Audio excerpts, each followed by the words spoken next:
दोस्तों, आज की सबसे पहली और बड़ी खबर। झारखंड के मुख्यमंत्री श्री हेमंत सोरेन ने राज्यवासियों को विश्व पर्यावरण दिवस की दी शुभकामनाएं। मुख्यमंत्री हेमंत सोरेन ने विश्व पर्यावरण दिवस के अवसर पर शनिवार को अपने आवासीय परिसर में आम का पौधा रोपित किया। मुख्यमंत्री हेमंत सोरेन ने इस अवसर पर कहा कि हर वर्ष की तरह इस वर्ष भी विश्व पर्यावरण दिवस के अवसर पर हम लोगों ने पौधारोपण किया है। मुख्यमंत्री ने कहा कि हम सभी को पर्यावरण संतुलन में अपनी भूमिका निभानी चाहिए। पर्यावरण की सुरक्षा मनुष्य जीवन से जुड़ा विषय है। पर्यावरण का संरक्षण हम सबकी सामूहिक जिम्मेदारी है।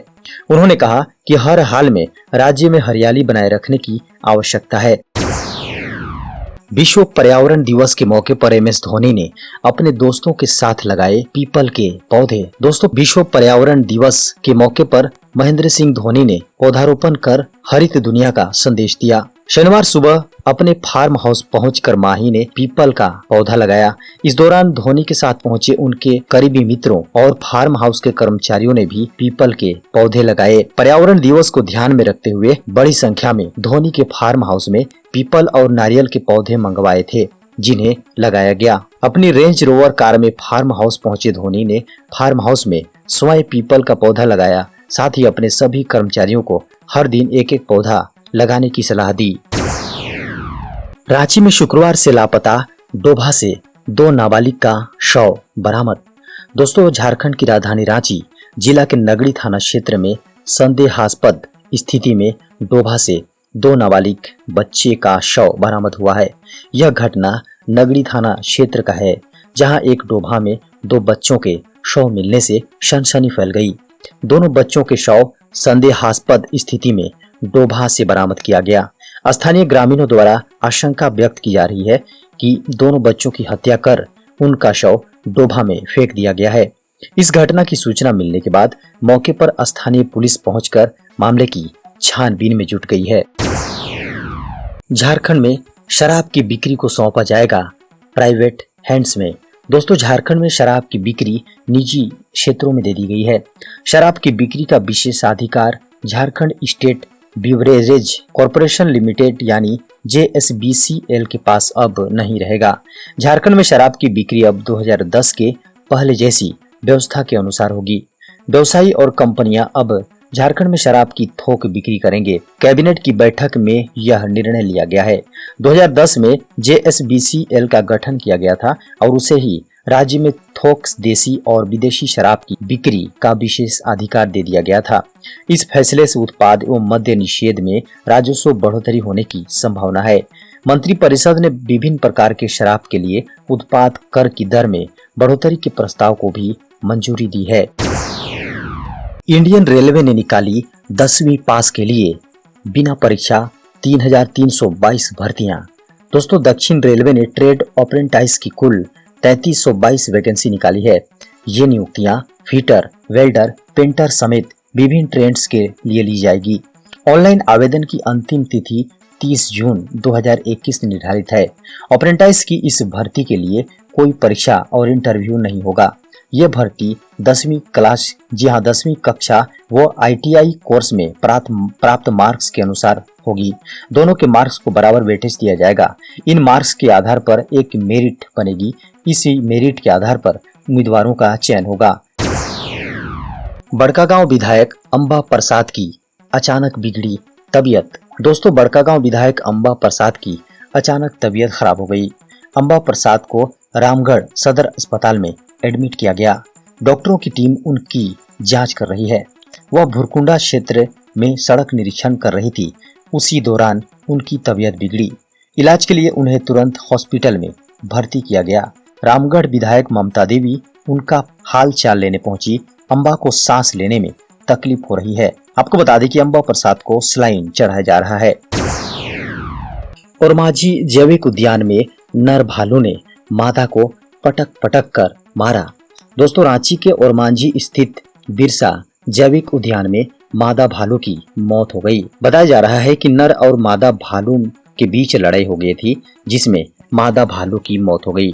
मृत मादा भालू का रविवार को पोस्टमार्टम कराया जाएगा। आपको बता दें कि बिरसा जैविक उद्यान में बाघ शिवा की गुरुवार को मौत हो गई थी। शिवा ने गुरुवार की रात लगभग 10:30 बजे अंतिम सांस ली। सीबीएसई दे रहा है छात्रों को 25 लाख रुपए जीतने का मौका। सीबीएसई यानी central board of secondary education fit India quiz का आयोजन करने जा रहा है। सीबीएसई ने सभी विद्यालयों को पत्र भेजकर क्विज में भाग लेने को कहा है। इसकी लॉन्चिंग जून महीने में ही होगी।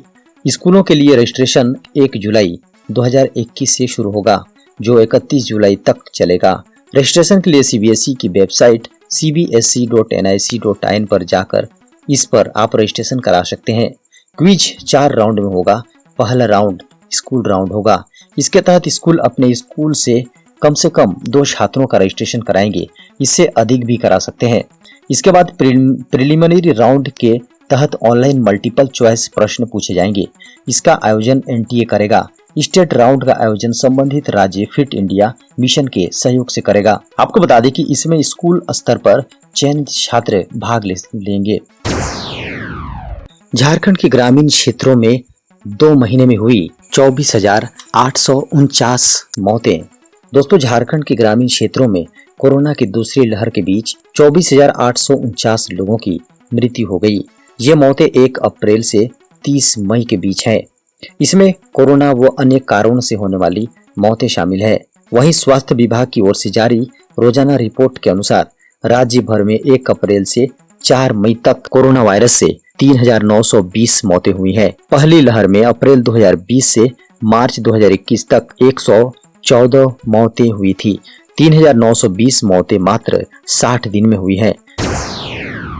झारखंड में कोरोना से हो रही मौतों का पता करेगी हेमंत सरकार। दोस्तों, झारखंड सरकार अब राज्य में इलाकावार कोरोना से मृत मरीजों का पता लगाएगी। इसके लिए राज्य में अब तक कोविड से होने वाली मौत के सभी मृतकों के सैंपल के होल जेनोमिक सीक्वेंसिंग के लिए institute of life sciences Bhubaneswar भेजेगी।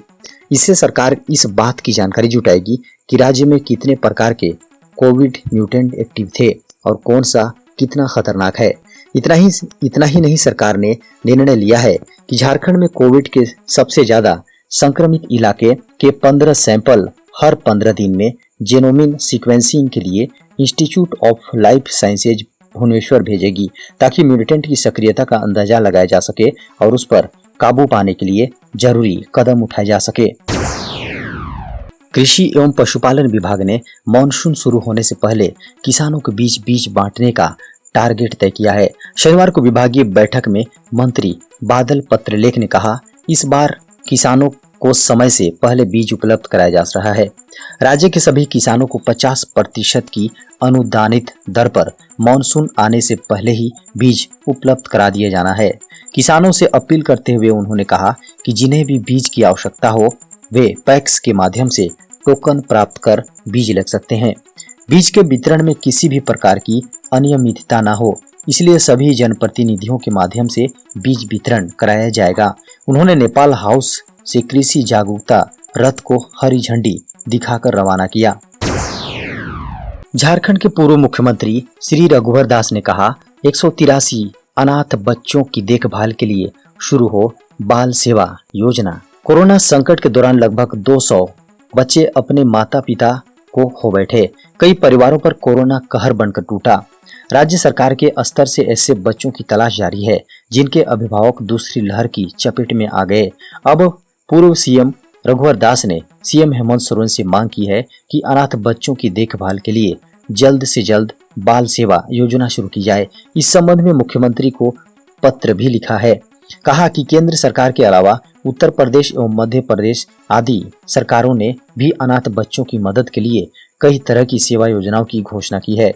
झारखंड सरकार भी राज्य के अनाथ बच्चों के संरक्षण, भरण पोषण, शिक्षा, चिकित्सा की व्यवस्था आदि के लिए बाल सेवा योजना के तहत प्रतिमाह एकमुश्त सहयोग राशि प्रदान करने की व्यवस्था करे। 15 जून से रेलवे चलाएगा 70% निरस्त ट्रेन। दोस्तों, कोरोना के कम होते नए मामलों के बीच रेल यात्रियों के लिए बड़ी खुशखबरी है। एक बार फिर इंडियन रेलवे रफ्तार भरने को तैयार है।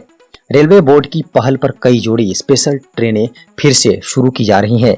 ये ट्रेनें अभी पूर्वोत्तर रेलवे द्वारा चलाई जा रही हैं। पूर्वोत्तर रेलवे में 18 जोड़ी स्पेशल एक्सप्रेस, जी हां, एक्सप्रेस स्पेशल ट्रेनें निरस्त हैं। इन्हें फिर से 15 जून से चलाया जाएगा। ये सभी स्पेशल ट्रेनें दिल्ली मुंबई रूट से चलाई जाएगी। हालांकि अभी निरस्त पैसेंजर और डेमू ट्रेनों के संचालन पर कोई विचार नहीं किया गया है। छठी जेपीएससी मामलों को लेकर सोमवार को हाईकोर्ट सुनाएगा फैसला। दोस्तों छठी जेपीएससी में हुई तमाम गड़बड़ियों को लेकर हाईकोर्ट में चल रही सुनवाई का फाइनल फैसला सोमवार को आएगा। हाईकोर्ट के इस फैसले पर छठी जेपीएससी के उम्मीदवारों का भविष्य टिका हुआ है। आपको बता दें कि 8 फरवरी को हुई सुनवाई के बाद हाईकोर्ट ने फैसला सुरक्षित रख लिया था। इसी सुनवाई के बाद रखे गए सुरक्षित फैसले को सोमवार को सुनाया जाएगा। आपको बता दें कि अनिल पन्ना, राजकुमार मिंज सहित अन्य की ओर से लगातार इस मुद्दे को लेकर संघर्ष किया गया है। आपको बता दें कि राहुल कुमार व दिलीप कुमार सिंह सहित अन्य प्रार्थियों की ओर से दायर याचिका में अलग अलग बिंदु उठाए गए हैं। इसमें कहा गया है कि जेपीएससी ने अंतिम रिजल्ट जारी करने में नियमों की अनदेखी की है और क्वालिफाइंग मार्क्स को कुल प्राप्तांक में जोड़ दिया गया है। आरक्षित श्रेणी के उम्मीदवार को गलत कैडर देने का मामला भी है। कुछ प्रार्थियों ने आरक्षण नियमों के उल्लंघन का मामला भी उठाया है। याचिकाकर्ता के द्वारा कहा गया है कि इनके कारण से अंतिम परिणाम प्रभावित हुआ है। झारखंड में ग्रामीण क्षेत्र के बिजली उपभोक्ताओं को मिली बड़ी राहत। झारखंड सरकार ग्रामीण क्षेत्र के बिजली उपभोक्ताओं को बड़ी राहत देने जा रही है। सरकार इनके लिए वन टाइम सेटलमेंट स्कीम लागू करने जा रही है।